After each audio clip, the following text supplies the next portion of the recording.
Hello, this is KRBrickBot. It's 2020, and us toy and pop culture content creators haven't seen any drastic changes. And the actual kids' channels don't seem to have any changes. Yet. And many of the Transformers YouTubers are sharing their top 10 lists. So I better jump on the bandwagon and make one of my own. This is a new take because it's mostly going to be Korean robots, because the limited selection from Hasbro Korea is really not much of a rarity. This list will be my top 10 acquisitions in 2019. Power of the Primes, Nemesis Prime. And also these little guys. This evil doppelganger has almost every aspect of other Nemesis Primes from across the Transformers franchise, like the Armada-inspired Dark Starsaber and the side guns, and the Transformers Takara Micron-inspired Giza. Plus, his evolution gimmick lends him to flexible scale range, like Nemesis Pax could be a good chug scale. Or that bigger scale kind of lets him fit in with the more general, larger scale of Carbots and Tobots. Because he could be a, amalgamous, flexible entity or whatever. Unfortunately, this little tab cracked on mine. I super glued it back together, but that means this panel won't clip in easily. And I'm gonna be really afraid of transforming this into trailer mode. I'm gonna be very cautious whenever I transform him. Otherwise, I might break this thing again. I decided to get this because he was part of the Hobby Link Japan autumn sale. So that knocked it down from like its typical 80,000 Korean won to 60,000 Korean won according to the auto-converted currencies on there. Although even with a couple of other small Transformers, the shipping just totaled up to about 30,000 Korean won. That's much for a neighboring country. So, like the other Japan-acquired products of this year, it was a good experience, but I don't think I'll be ordering from there again anytime soon. RT, that is not a Sonata. It's a very traditional Korean design that was very popular, and really, I'm surprised it did not see a re-release until just recently. It's a bit of a shame I can't get the original Sonata Hyundai licensed version, because those parts have been sold out in the customer service a long while ago. And most of the Hyundai Sonata RTs on the secondary market are very most likely heavily devalued by its intended audience. But still, I'm glad it can finally get a nice clean RT, even though it's not a licensed product anymore. The Tobots V Minis. That basically goes for almost all of them. It was a pleasant, unexpected surprise to see these more chug-scaled, smaller renditions of the Tobots V characters, and miniaturized renditions that didn't also mean chibi-fied, like in the original Tobot Mini line. They still have basic articulation, nothing outstanding, but at least it's still pretty good. So there were these 4 standalones and 2 of the combiners. And unfortunately, they don't have individual robot modes, but combined, they still are pretty decent chug size. Big Troll's pretty good, but Mini Greatest Admiral is my least favorite of this entire line because missed opportunities and the combined mode just falls apart way too easily. If you would like to get some Tobot V but the big toys are way too expensive, then these chug-sized Tobots are more size and budget friendly. In the midst of the Season 7 Carbots' outlandish and cartoony looking robots and vehicles and gimmicks, Sky Gunner and Sonar Diver here felt like a return to form for a pretty realistic Transformer aesthetic. They both have a good amount of details and streamlining of aesthetics that make them kind of more like futuristic vehicles or realistic vehicles that could be in the near future. Or sonar diver here, it just looks like a very realistic submersible that could be in real life apart from that orange color scheme. Plus, Sky Gunner is the only Carbot I know that has bicep and thigh swivels. Typically, they only have thigh swivels and no bicep swivels, or bicep swivels required for the transformation at the cost of the thigh swivels. Sky Gunner's design lets him have both. Character-wise, too bad they've only appeared in this movie and will probably be their one and only appearance. If you can afford it, I would recommend picking these up.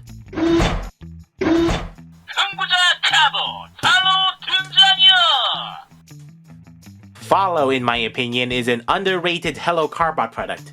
But Follow has his own unique thing going about him. I mean, we've already had lion transformers, shark transformers, mammoth transformers, and American bison transformers, but never a water buffalo.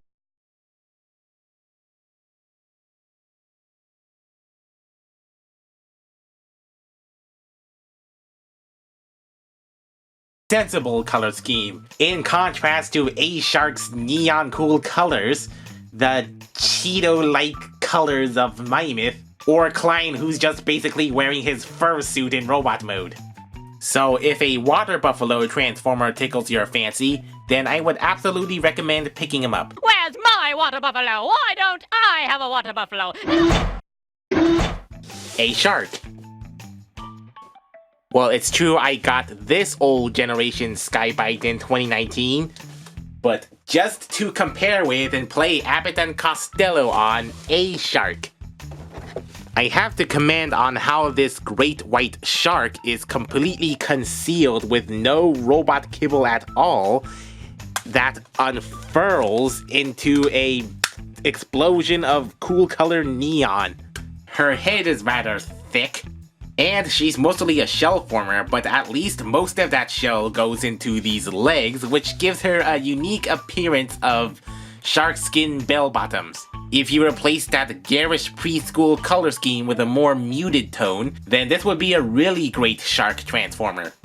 And apparently, kids liked A-Shark so much, she became another case of the Tyracles phenomenon. By that, I mean, it looks like these two characters were so well designed and so attractive to its intended audience that they quickly sold out, while leaving all their other three Beast Carbots behind, leaving them to shelf farm and then see a drastic drop in price, while these two went drastically up in price. I mean, like, they really skyrocketed. The price practically sextupled. Absolutely phenomenal local inflation. So yeah, I'm glad I got A-Shark at the regular retail price before she fell victim to the supply and demand loan sharks. That may not be the most accurate statement, but sharks. Otherwise, I would have been playing the waiting game on the secondary market, which is not cheap either. They still go for about 70,000 to 100,000 Korean won or more. Transformers Encore Big Convoy. I guess I really wanted to own a premium version of the Sonokong NeoConvoy that was released back in the old 2000s. I picked this up at a thrift store, hence all his accessories are missing. Except the Matrix. It's very well articulated and has a whole bunch of fun gimmicks for its time in 1999. And thus, it's still very enjoyable today. I got this through a Korean proxy site called Cloudpop. It was about an extra 10,000 Korean won shipping for a total of 72,000 Korean won. It was an adventurous experience in order, but I don't think I'll be ordering from there again anytime soon. This one is not a transforming robot, but still very much Transformers related. The Transformers Generations Deluxe MOOC 35th Anniversary Edition. This is a Japanese catalog of a comprehensive guidebook of every single Transformers Generation 1 and Generation 2 toy, plus a whole lot of unique concept art. A very nice picture book, a very nice picture art book. which I also would like to which is also good for showing kids what sort of toys that existed back in the old 80s. Although, with this kind of premium book, I am really careful and selective about who I let handle this book.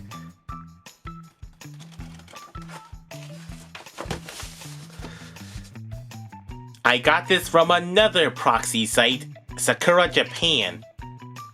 It has a lot more options than Cloud Pop, but it still has an extra hefty shipping fee, so I think I got it used Amazon Japan listing about 32,000 yen, but in total I ended up paying around 69,000 Korean won.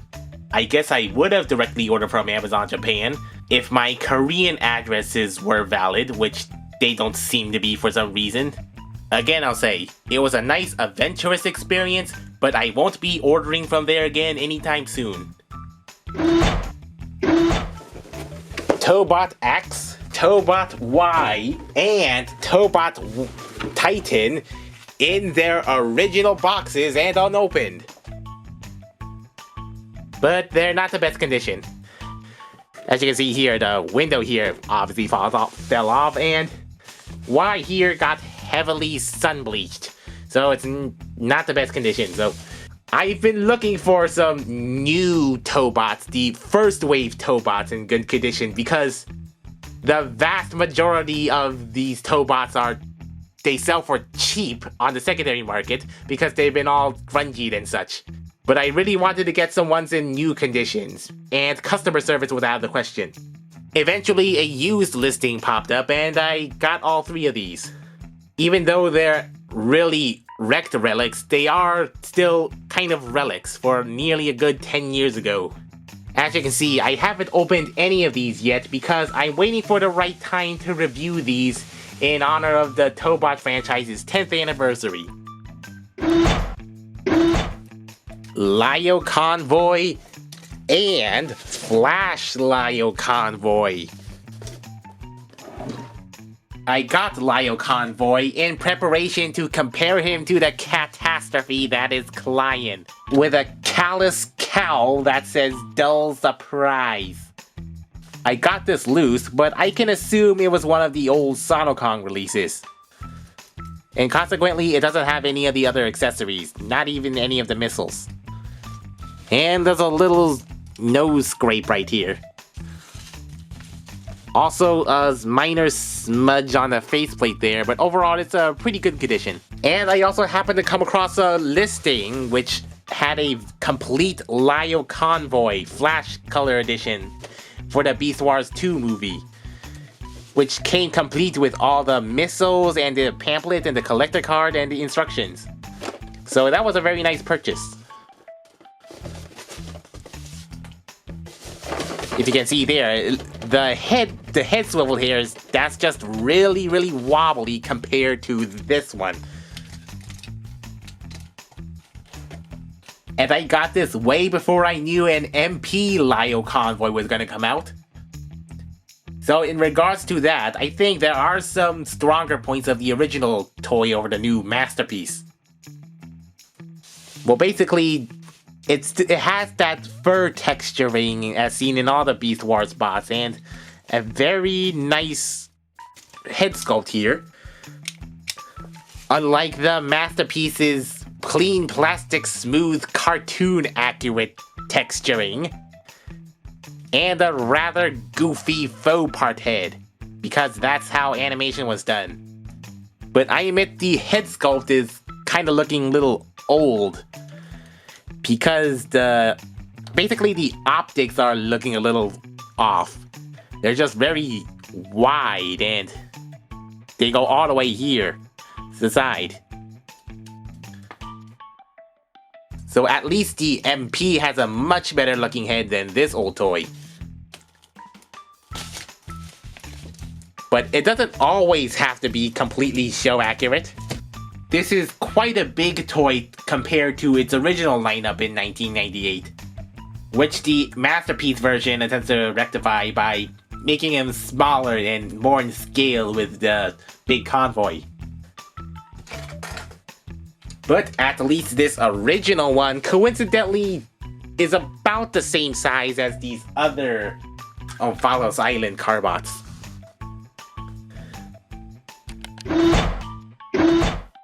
Standard Santa Fe Ace B. This was released in the glory days of Helokarbot, that is its first year. And this is their first and only venture into miniature Carbots.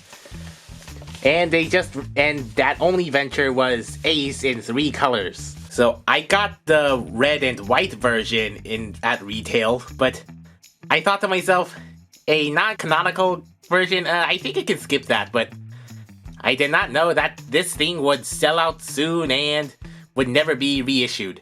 And I thought I could never get my hands on one again. But, again, thanks to the Korean online used shopping sites, I was able to buy this thing new in packaging. Which is right here. I had to buy it with another regular common Carbot, but that is an absolutely better price than just 75,000 Korean won for this alone. So yeah, now my original deluxe sized Carbot collection is complete.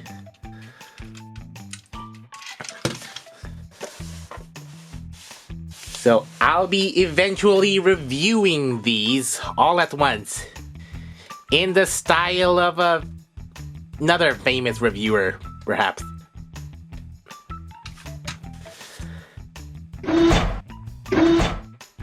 It's been a pretty good year in 2019, with Korea continuing to make its own original properties and loads of premium Korean toys.